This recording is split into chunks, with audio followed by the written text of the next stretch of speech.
विज्ञान की सीरीज को आगे बढ़ाते हुए आज हम पहुँचे हैं क्वेश्चन नंबर 61 पर। क्वेश्चन नंबर 61 है, वे परिवर्तन जिनका समय निश्चित नहीं होता है कहलाते हैं, तो अनियमित परिवर्तन कहलाते हैं। क्वेश्चन नंबर 62, ऐसे परिवर्तन जिनमें परिस्थितियां उलट देने पर पदार्थ वापस अपनी पूर्व अवस्था में आ जाते हैं कहलाते हैं प्रत्यावर्तित परिवर्तन।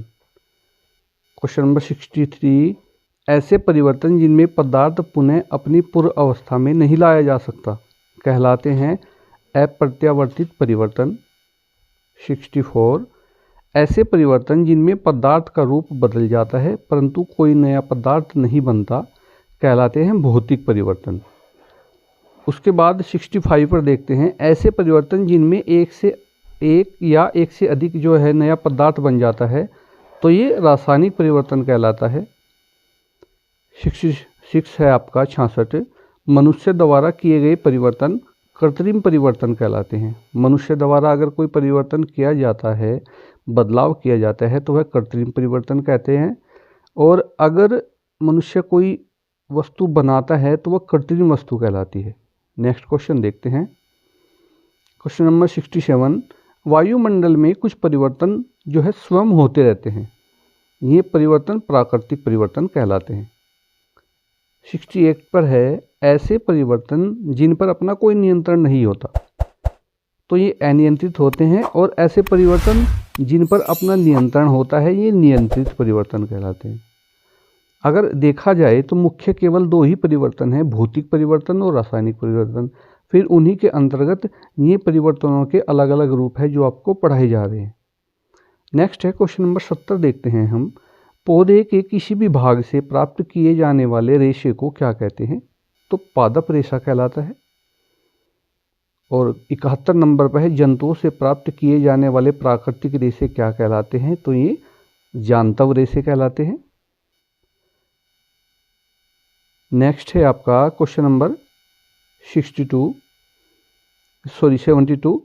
इसमें है आपका, मनुष्य द्वारा कृत्रिम ढंग से पेट्रोलियम उत्पादों के जटिल रासायनिक परिवर्तनों के पश्चात बनाए जाने वाले रेशे कहलाते हैं संश्लेषित रेशे, जो मनुष्य बनाता है कृत्रिम रूप से। जैसे कि आपका जो सूती अगर है रेशा तो वो आपका पादप रेशा है, लेकिन अगर आपका जो नायलॉन है, टेरिलॉन है, ये आपके संश्लेषित रेशे हैं जिनसे कपड़े बन करके तैयार होते हैं।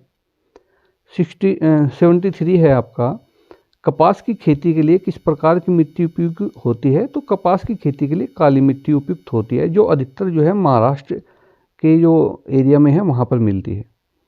74 है, कपास के गोलकों से कपास के बीज, जिसे हम बिनोला कहते हैं, जो हम पशुओं को खिलाते हैं, को पृथक करने अर्थात अलग करने की जो प्रक्रिया होती है ये क्या कहलाती है, कपास ओटना।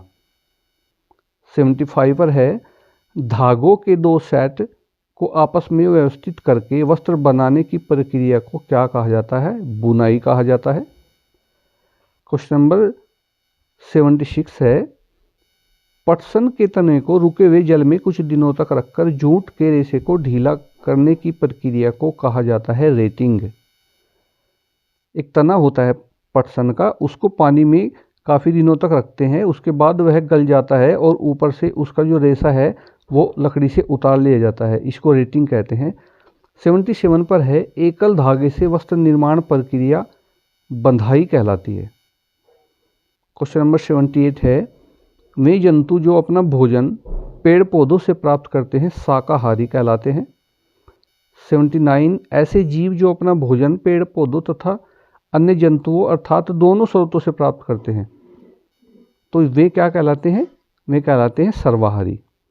उसके बाद नेक्स्ट क्वेश्चन है 80, आज का आखिरी क्वेश्चन, ऐसे जीव जो शाकाहारी जंतुओं को अपना भोजन बनाते हैं कहलाते हैं मांसाहारी, तो ये मांसाहारी जीव कहलाते हैं। तो आज की वीडियो में इतना ही, अगली वीडियो में फिर मिलते हैं अगले 20 क्वेश्चनों के लिए। धन्यवाद।